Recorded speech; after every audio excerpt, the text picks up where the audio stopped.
Hi everyone, in this video we are going to see the digital simulation and hardware verification of maximum power transfer theorem. This is the circuit diagram which we are going to use in this video for the understanding of maximum power transfer theorem. Here is the explanation for the maximum power transfer theorem. So for a given circuit, VThevenin and RThevenin are fixed. So by varying the load resistance RL, we are going to find at what load resistance the maximum power is delivered to the load. So the figure 2, the graph that represents at what value of resistance or load the maximum power is transferred. So for some values, the values lesser than RThevenin and values larger than RThevenin, the power is minimum, and for the value of RThevenin, the power is maximum. So from this graph we can able to understand that at the value of RThevenin, that is when the load is equal to the RThevenin, the maximum power is transferred to the load. So how we can find the power? Using the equation I square R. So that we can determine as VThevenin divided by RThevenin plus R load the whole square into R load. So from the graph we understood that RThevenin is equal to R load in order to get the maximum power transferring to the load from the source. So by substituting that R load is equal to RThevenin, we will be getting the power equation as VThevenin the square divided by 4 into RThevenin. This is the maximum power transfer theorem. Here is the theoretical explanation for the given circuit diagram. So in order to find the maximum power transfer, initially we need to find the Thevenin equivalent circuit resistance of the given circuit. As we know, when the load resistance is equal to the Thevenin resistance, the maximum power is transferred to the load. How we can find the Thevenin resistance? So in a given circuit, we are going to short the voltage source. If there is any current source, will be open, keep it open, and we are going to remove the load resistance, and we are going to find the equivalent resistance, that is the Thevenin resistance. Here the 1000 ohm and 100 ohm are in parallel to each other, and that resultant resistance will be in series with the 220 ohm.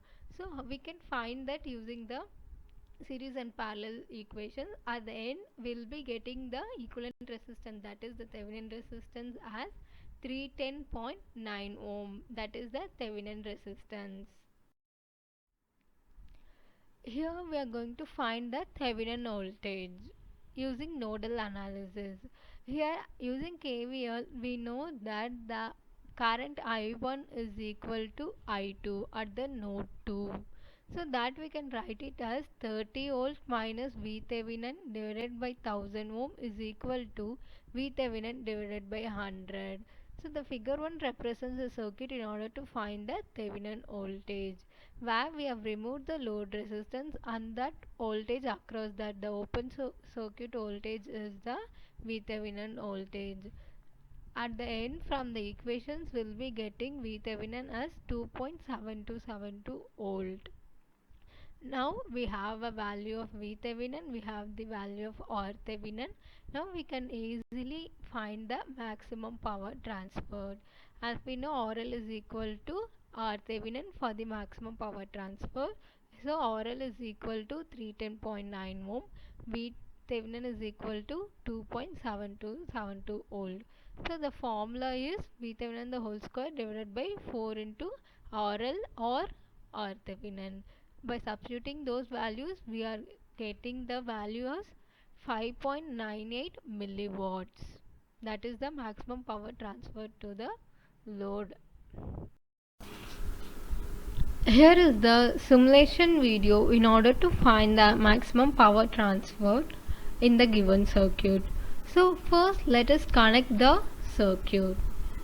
Here we have 3 known resistance and 1 unknown resistance, that is the load resistance. So we are going to check at what value of load resistance the maximum power is transferred to the load.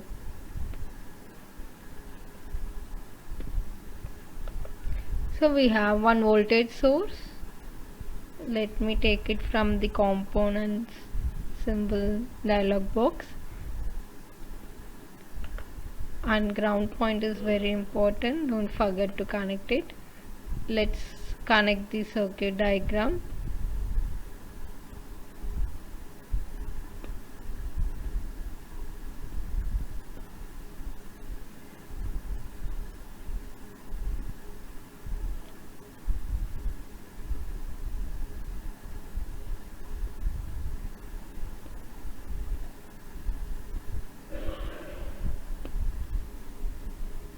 Now let's give the values.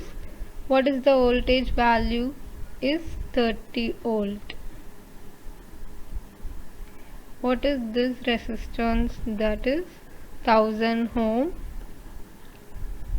and this is 100 ohm, and R3 is 220 ohm. The R4 is the load resistance, which we don't know what is the value is. That we are going to find by simulating it. So let's keep it as R. Use bracket. So this R value we are going to find.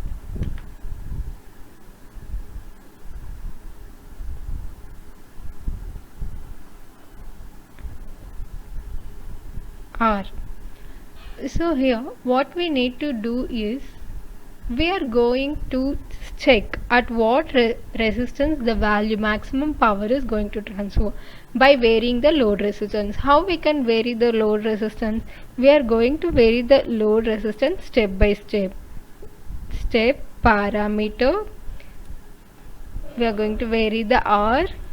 Let's start with 50 value and let's vary up to 900 by 100 like 50, 150, 250 like that. We can keep vary the resistance value of R, that is the R4, up to 900 ohm from starting 50 ohm. That is the representation for this. You can right click again and you can see. Here we are going to vary the name of the parameter is R. We are going to vary linearly. The starting value is 50, the stop value is 900. We are going to increment step by step of 100 value. So let's run it. We can use this opponent, DC opponent. Click OK. Now see, now the x-axis is the value of RL. Normally we will get the time value. Here as we are going to vary the R value step by step. The x-axis is the R load value. So now we want to know the power transfer at the load. So this is the voltage. Voltage is increasing and current is decreasing. And how we can calculate the value of power? As it is a DC circuit, we can easily calculate by multiplying the voltage into current, R4. See, this is the power value. Now we can check at what value the maximum power is transferred. See, I am going to keep on vary this value in order to find the power. You can check at, this is the horizontal value, that is the value of resistance. So at what value of resistance the maximum power we are going to get. Now it is 5.7 millivolt. Let's keep varying. Now it is 5.79. So at maximum, at 310, our value of power is 5.98 milliwatts. So this is the maximum power we are getting by varying the load resistance. The value before 310 or the value above 310 is the power is reducing. So at the value of 310, as we know, that is the Thevenin resistance. So when the load resistance is equal to the Thevenin resistance, we are getting the maximum value. So instead of using this given circuit, we can also use the equivalent Thevenin circuit, and from that circuit also we can find the maximum power. So let's do the So let me construct the equivalent Thevenin resistance for the given circuit. As we saw in the previous video how to find the Thevenin voltage and how to calculate the equivalent resistance, that is the Thevenin resistance.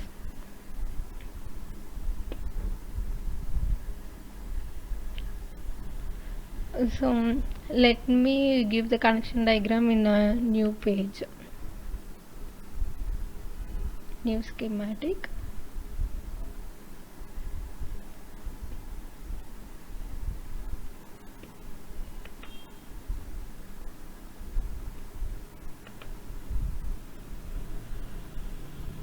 And we need a voltage source.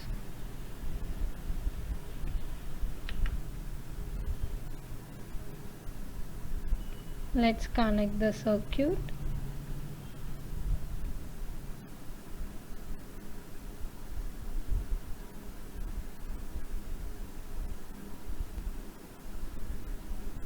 This is the Thevenin equivalent circuit for any given diagram. This is the VThevenin. VThevenin, as we know, it is the 2.7272 volt, and RThevenin we know that is 310.9 ohm.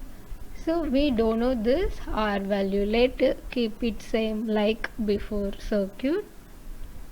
Let it be R. So now same we are going to make it varying the step by step by the value of R 50 to 900 by increasing step by step as 100 ohm. And let us run this. Let us keep it as like this. Now check. This is the circuit graph for the given circuit. Now let us check the graph for the circuit of Thevenin equivalent. It is same, the voltage is increasing, current is decreasing. Let's find the power of that. I of R1. See, this is the maximum value. Check, same, I am increasing it. So at the value of 310 we are getting the same as 5.98 millivolt. So at the each both the circuits we are getting the same answer, which is equal to the theoretical results. I hope everyone understood the maximum power transfer theorem. This is the circuit diagram in order to find the equivalent resistance, where we have removed the load resistance and removed the voltage source and shorted there. So here we are going to connect the multimeter across the terminals at the end of the resistance equivalent circuit, and we are going to find the equivalent resistance of the given circuit. Here is the hardware setup to find equivalent resistance, that is Thevenin resistance of the given circuit. We have shorted the voltage source. Using multimeter we are going to find the equivalent resistance, and the resistance is 310 ohm. In order to find the maximum power, here is the hardware connection diagram to find it. So we are going to keep varying the load resistance and keep on calculating the power value, that is voltage, load voltage into load current. So by varying the load resistance, and we will be multiplying the voltage and current to find the power. So at what resistance the maximum power is transferred, that we are going to find using the given connection diagram. We are going to find at what load resistance the maximum power is transferred. We are varying the load resistance by using DRB. DRB is a decade resistance box, which is an assembly kit for a variable resistance box that can be used to varying the different value of resistance. Initially, the current is 0.07 milliamps and the voltage is 0 volt. If increases the load resistance, the current decreases and the voltage increases gradually. At 110 ohm, the current is 0.05 milliamps and the voltage is 0.6 volt. So the power is 30 milliwatt. At 310 ohm, and the current is 0.03 and the voltage is 1.3 volts. So the power is 39 milliwatt. And then increases the load to 510 ohm and the current is 0.02 milliamps and the voltage is 1.7 volt. So the power is 30 milliwatt. So at 310 ohm, the maximum power is transferred as it is the Thevenin resistance of the given circuit. The load resistance below and above 310 ohm, the power flow reduces. So the maximum power is transferred at 310 ohm, which shows the maximum power transfer theorem.